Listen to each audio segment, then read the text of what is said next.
we were telling you that we're hearing these explosions. Could be a number of things. Now, the rumor is that firefighters have blamed one of the houses having mortars and fireworks in their house, and that's why we were hearing that. It's also a possibility, something as simple as a propane tank that you have with your barbecue, that gets heated enough that it's going to explode. So, absolute devastation here. The neighbors whose houses survived, one of whom came to me just absolutely in tears and so grateful to the firefighters. But the firefighters themselves, they are nearing exhaustion, if not at exhaustion. They are at that place where they're just feeling like they don't quite have the same kind of energy they had when they started, more than 24 hours ago. So we are watching this, and just when we think everything seems to be settling down, there's now a newer model, Lexus RX4, whatever it is. We walked by and he goes, wait, that car wasn't burned when we were here last. So in that short period of time, maybe an hour and a half, somehow or other, it got heated enough, and it is now burned and charred. We'll try to get to it the next time for our next hit. But for sure, these houses, because they're so close to wild lands, that's why you're at risk, especially when the conditions are the way they've been with the red flag warning and just too much material to burn. So I'll throw it back to you guys, but again, there's one that's okay.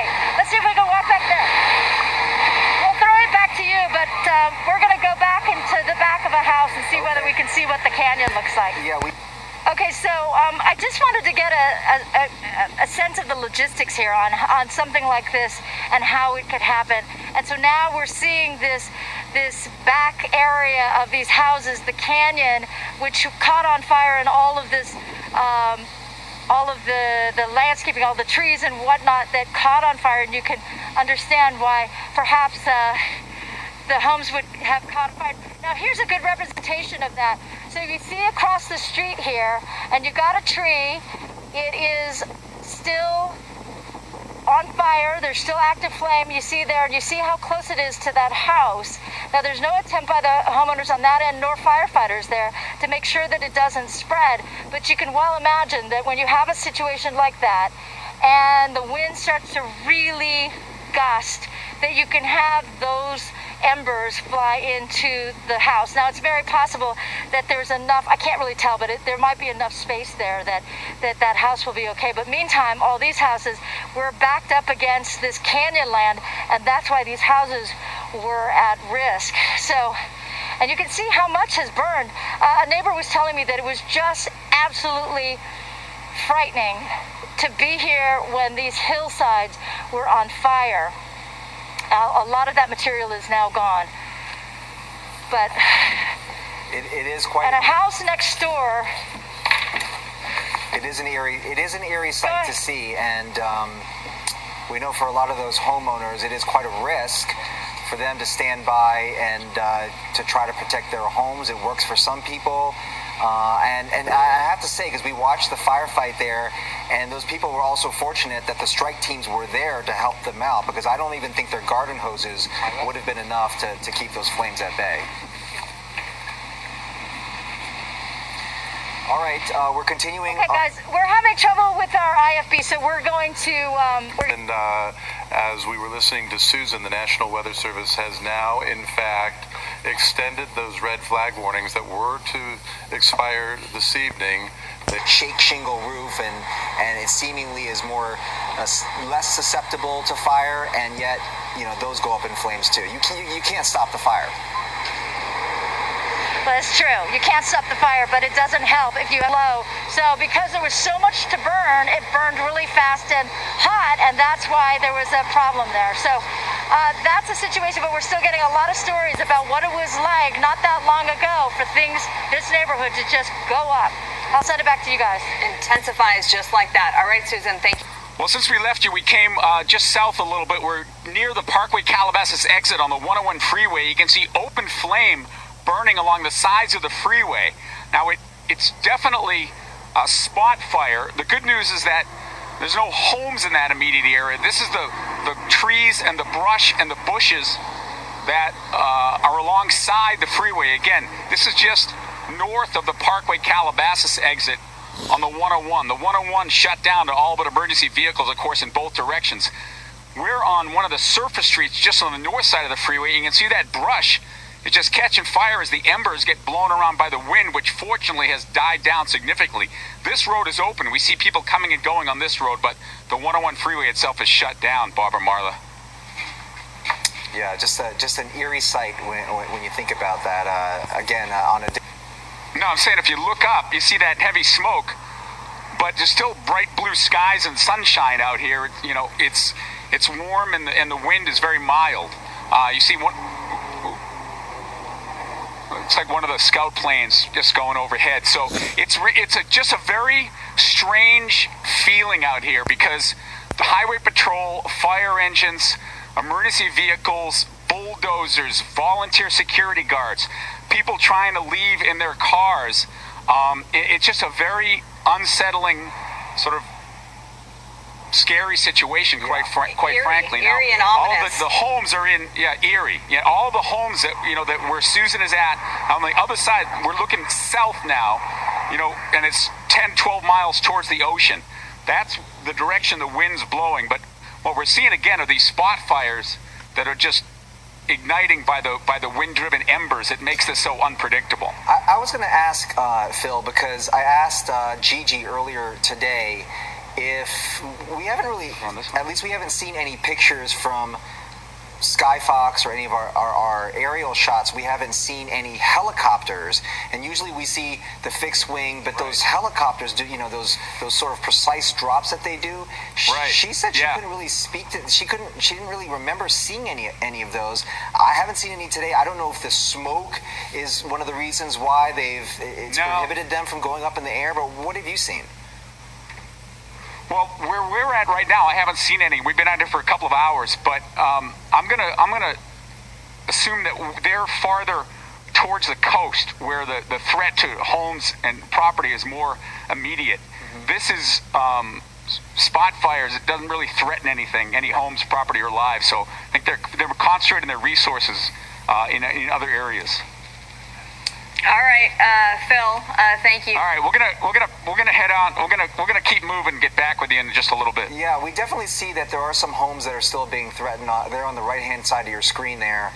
There are these large swaths of communities and homes, and you can see the flames right up on the edges of that wildland interface. There might be a motel down in the Agoura Road area that is burning or at risk. So that's what we got so far. Ventura County Fire actually had tweeted at one point, we can't get an accurate map because the fire just keeps growing so quickly. It's not always a good idea to get in the way. And by the way, the other thing that's so notable, when they talk about the fact that when it's time to go, you really should go, because if you get stuck in your house, a lot of times what happens is all these engines take over, and then you really can't leave if you wanted to. So there's just no way to get out if you've got a fire engine right in your way. And this is not even representative.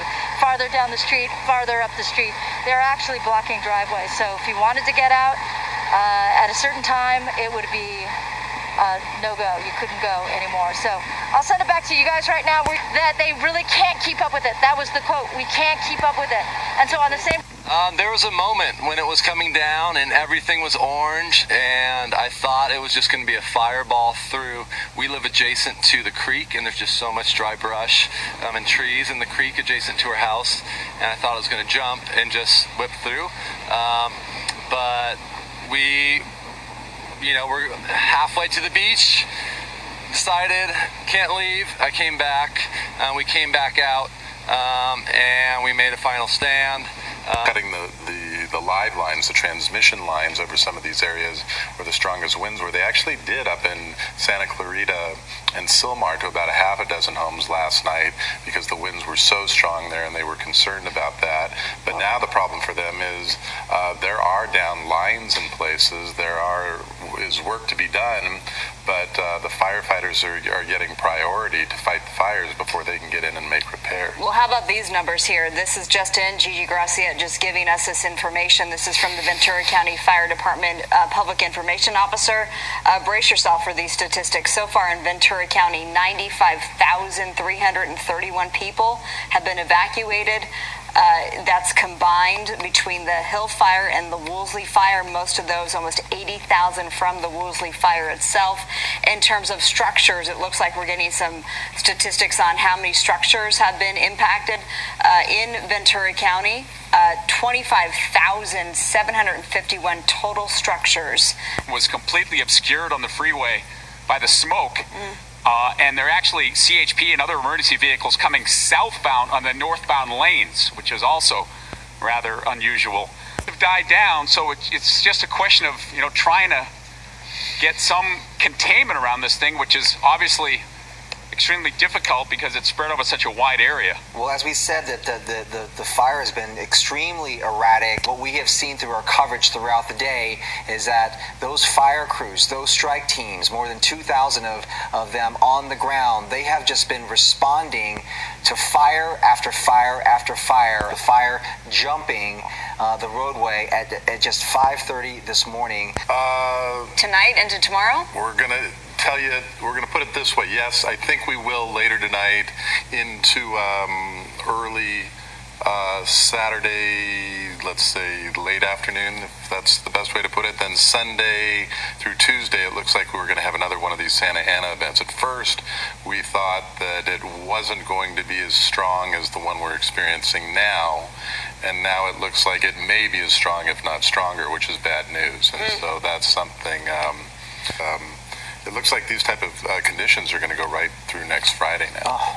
So it So looked no like relief in it looked sight. like it had a somewhat definitive ending, maybe Tuesday, but now everything's looking at maybe a week from today. I'm not saying that Tuesday, Wednesday, Thursday, Friday we're going to have quite the wind events we have now, but the relative humidity is going to remain very, very low. We're going to keep this kind of dry desert air. About the fire situation, the danger that we were in, and now, things blow up. So within the next week, we could potentially still see that we're still in this vulnerable position. I think we will. I mean, it's safe and not have other fires somewhere break out for a variety of reasons. And yes, most fires are human or man-made, so to speak, either through accident or arson and things like that. And then you've got the issue of the power lines too. Up in the I was reading on the Southern California Edison website.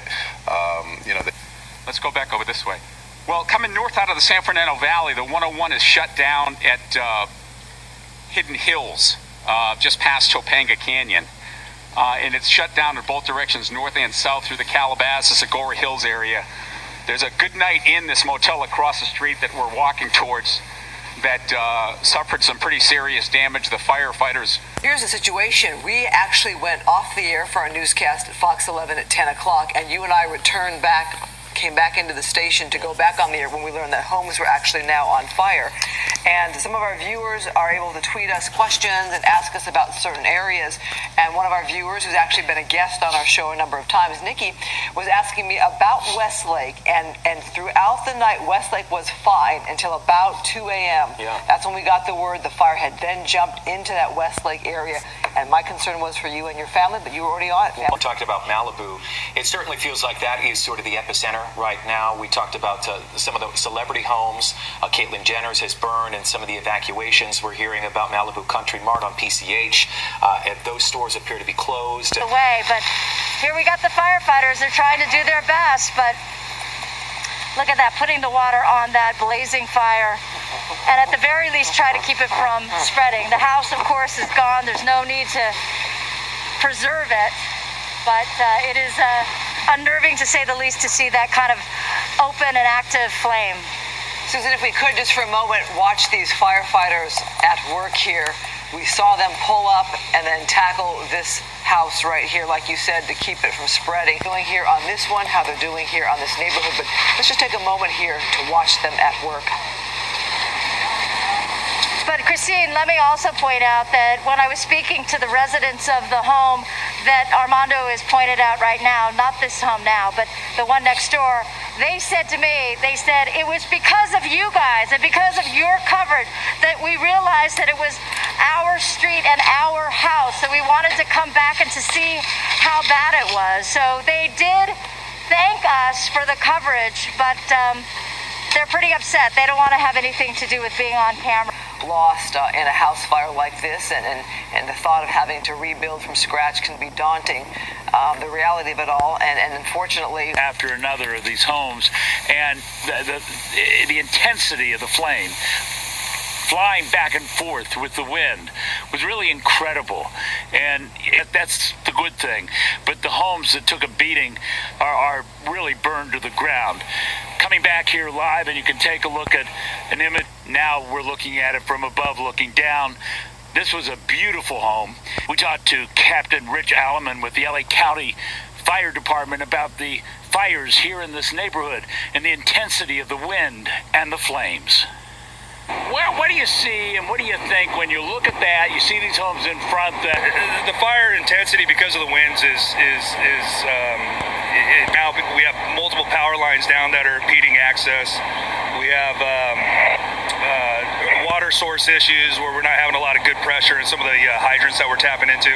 So right now it's definitely a challenge for us. Is that one of the problems up here, is trying to figure out a water source to be able to deal with this situation here?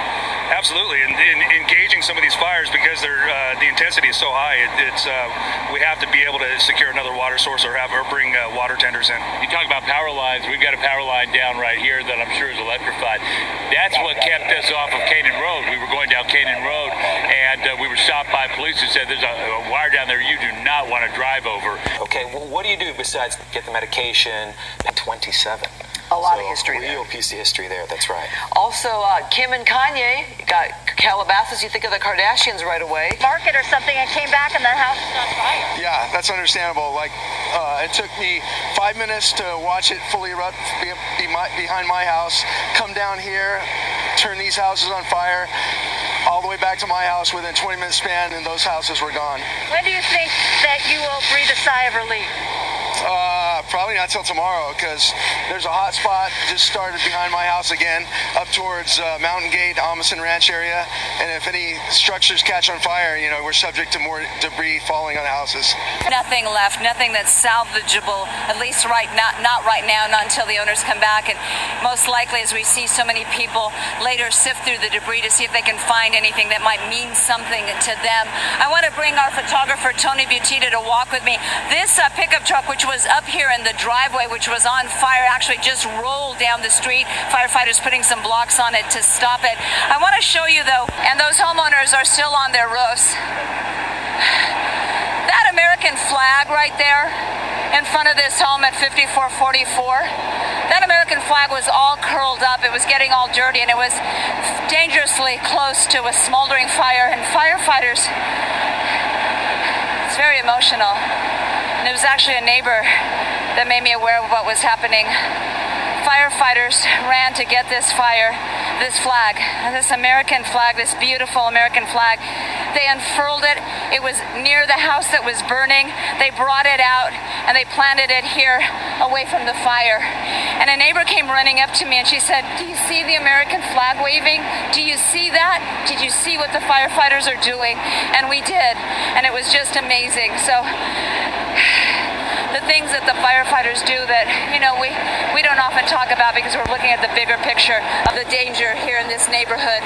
A lot of loss here on Parkmore. This is off of Las Virgenes and Thousand Oaks Boulevard. Those are the biggest cross streets. Structures in this particular area, it is such a sad scene out. So you can see there's other houses around here.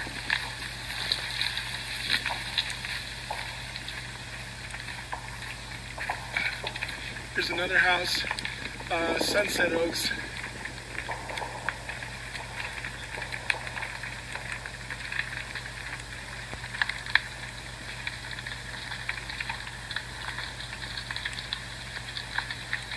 There's a house that seems to have survived the fire for now.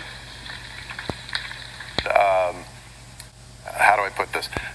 One of the things you'll see is often forecasters, weathercasters, meteorologists will look for the high gust because that's up in Griffith Park, the mountains down in Santa Ana, the San Bernardino Mountains, the Riverside. I mean, if this becomes a forest fire up, and then we have a whole new situation. Technical, you get consistent winds, and these are the strongest Santa Ana winds I can remember here in several years, certainly. And it just couldn't come at a worse time. Sure. All right. And Marla and Bob, and you can see the Pluma spoke behind us. And obviously, these cars lined up, a mandatory evacuation in place for all of Malibu, including. And clearly, we are downwind from the fires, the Point Du Natural Preserve. And clearly, we are downwind from the fires that have we've been reporting all morning long. But take a look at this cell phone video. We were really in the thick of it from the Zuma Beach perspective. And then right around Malibu High School, we saw the flames jump the ridge and really face the Zuma Beach. That was surrounded by flames. I was so surprised to see how close the flames were to reaching that structure. We also saw the flames reaching PCH all along the highway right there near Guernsey Avenue. That area, that is where we saw the flames. Yes, there should have been firefighters here. I don't understand that they let everything burn here. You surprised the flames flared up right here? No, I'm not surprised. That could always happen. Well, there's nothing to be done. I thought I was going to stay in the house, but when I saw the giant whirlwinds, forget about it. We had to bug out. And a lot of people talking about how this is very sad, it's difficult to see, but they will leave their homes in order to just preserve life. And when the flames come down and really burn these repeaters and transformers, we start to lose signal power and cell power. So that's why we had to shoot what we could and then get out of the zone. So here we do have some connectivity and a lot of people just trying to find out answers as we see cars pulling up. They had changed the traffic configuration on PCH so it could only go in one direction to allow the people to get out towards Santa Monica. Been set up a little makeshift temporary corral. They didn't want to be stuck in traffic with those animals. Right. Sure. So again, the update: the traffic, all 4 lanes of traffic in the southbound direction on PCH.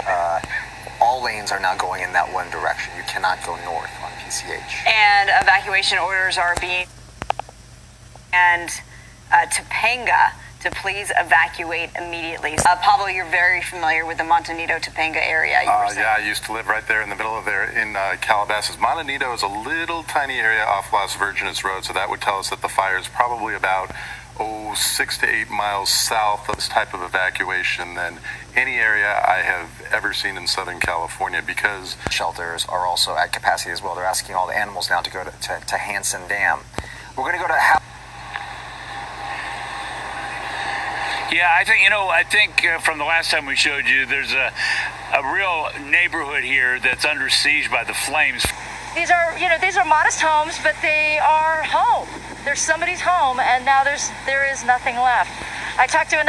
We wanted to take a look around the neighborhood to get a better sense on whether or not there are others in danger, but it seems as if there's still open flame, but the worst may be over in terms of, because there was a firefighter I wanted to talk to up there. I saw that he had some interaction with the same neighbor that I told you was kind of upset, but kind of wanted a little congratulations. It may have been between your shift yesterday and our shift last night, but it's still through the evening hours tonight. As far as I know. So what we can do is we've got some weather maps. Let's look.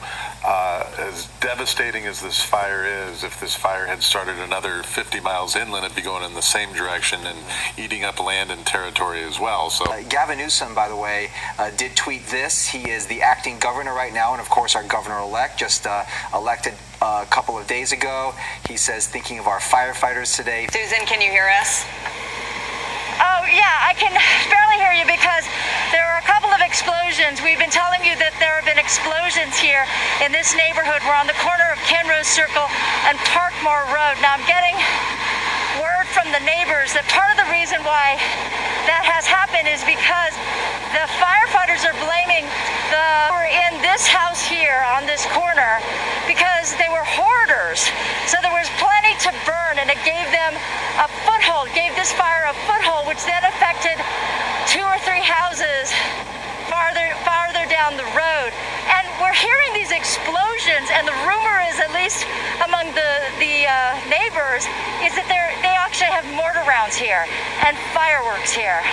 Yes, I do. The best neighbors we've ever had. Very religious. I am sure they're watching over us, no doubt. And now the sad news that they've lost their homes. Homes, or large pocket of homes. Our acres are asking, did you ever, think that a fire could come through this area at all? Because you're not directly up against the hillside. But my brother-in-law said, we always knew a fire could come through, but we thought it would come through and come around us. We never thought this would happen, because it hasn't. The houses have been here since 1960. Never happened before. Never. One house up at the very top, I think, was burned. But no, this has not happened. Your block has been devastated with this Absolutely. loss. I'm so sorry, Melanie. Again, we are so thankful for these firefighters coming in here and doing this for us. They're heroes. Absolutely. I agree. They are absolute heroes. They're rushing. Something just exploded. Okay, something just exploded. It was a tree. Okay. This is what we actually heard this down on Moreau Road. We heard the explosions from your neighborhood. Do you know if houses down there are burning?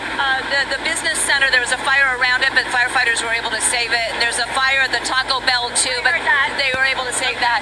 Okay, Melanie. Here at the Hilton, what's really interesting is, as we've been standing here, we can not only feel the heat from these flames, we're having the debris and the ash come rain down on us because we are so close to this fire, but then also we're hearing these loud booms from inside.